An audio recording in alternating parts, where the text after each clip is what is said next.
Okay, now let's also talk about the way that our hormones are regulated. Again, we talked a little bit about this, and most specifically with the negative feedback system. And again, we mention that one more often just because it's the one that is the most used, or the one that is just most common type of regulatory system. And if you remember, it's the one that's connected more, as an example, with your heating and air in your home. It's only when it gets to the opposite reaction that it decides to kick in to add more. So, and it's, and I like how, I actually have my old massage book because I like some of the ways that they talk about things. Anyway, so this one talking about the negative feedback system says that it's known as the negative feedback system because the stimulus triggers the negative or opposite response. So essentially what it's saying, that the stimulus being whatever is stimulating the response within the system. So with your heating, for instance, it's when the house is cold that it triggers the opposite response of heating it up. Okay. Um, a really good example of this, again, we talked a little bit about blood sugar levels, that when our blood sugar levels are too high, that's when the body is going to release insulin, which then brings the blood sugar down lower. So the opposite action of being too high triggers the other reaction of kicking it down low by releasing the hormone that does that. The Now, while most of the body is controlled this way, most of the endocrine system is, the problem with this is that it's kind of slow to react, to be honest. So if it's a case of emergency, if this were the way that all of the body was being controlled, we'd be in a lot of trouble. So, so that's why that we do have some other types. But again, this is the most common, and it's kind of just the most efficient.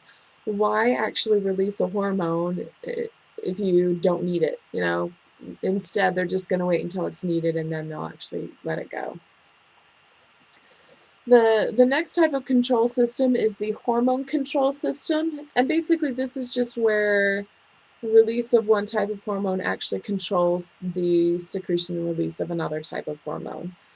The biggest example of this would be the thyroid stimulating hormone, and I believe that one's produced in the pituitary gland. But, whoa. Oh, yay, it is on the anterior lobe of the pituitary gland. Anyway, so there are these hormones that are going to stimulate the release of hormones in another gland. The reason for that is that there are certain glands that it's almost like they're middle management or higher, in that their purpose is more of a regulatory purpose versus, just go straight to the problem, that kind of thing. Anyway, so that's going to be your hormone control system.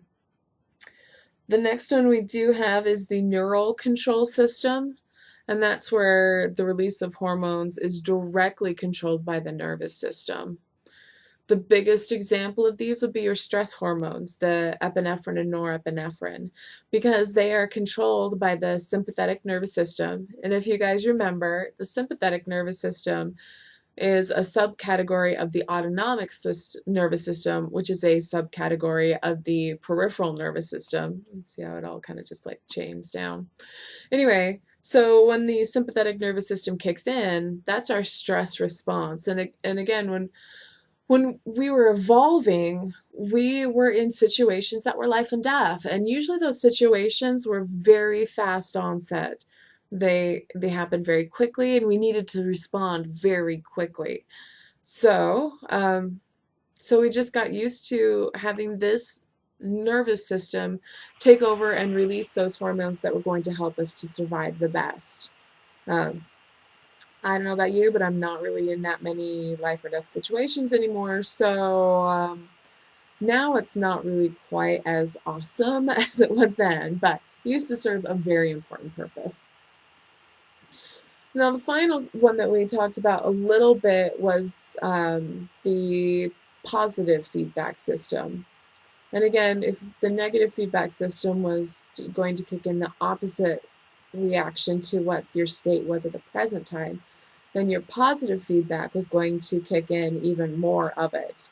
So that's where the release of a hormone is actually then going to stimulate the release of more of that same hormone. And again, the best example of that really is the labor hormone. I believe it was oxytocin.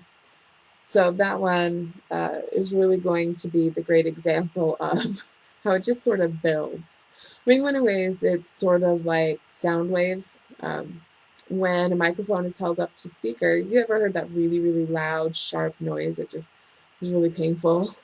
And the reason that happens is that sound waves, they have a certain amount of not just pitch, but frequency and then the height of the wave. So how often it would go and then how high it would go. And so what happens is that because the sound waves are basically just energy being transferred through the air at a specific rate. So what's going to happen is that when you hold the microphone amplifies the noise, and then the microphone then leads to the speaker, which is then louder, which then is amplified by the microphone, and just sort of like goes in a cycle until you just get this huge, really annoying sound. And it's kind of that same way with these hormones, that if a little bit is triggered for secretion, then what's going to happen is that eventually just kind of builds up on each other, and it's just going to produce more and more and more. Again, that's why labor takes so long, is because it needs to kind of build up on each other. All right, so those are the different types of control systems within the endocrine system. So now we actually get to go into the glands and hormones themselves within the system. Now, there are 9 different glands within the endocrine system, although technically 2 of them are not really glands in the true sense, in that glands produce and secrete hormones. Rather, they're 2 glands that actually only store hormones, and they're a type of nervous tissue that releases the hormones at specific times. So they don't produce any, they just store it. Anyway, so the different glands that we're going to be dealing with are the pituitary glands. And the pituitary glands have both an anterior and a posterior lobe. We have the pineal or pineal, just depends on how you want to say it, thyroid, parathyroid, thymus, and adrenal glands. Along with those are the pancreas and the ovaries and testes. So those are going to be the different types of glands that we're going to go over, and the different types of hormones that specifically are released in each of them. So I think at this point I'm really going to stop this video, and I'm trying to break it down into about 20 minutes for each video, so that will hopefully make it a little bit easier. So I will see you in the next one, specifically with the pituitary gland.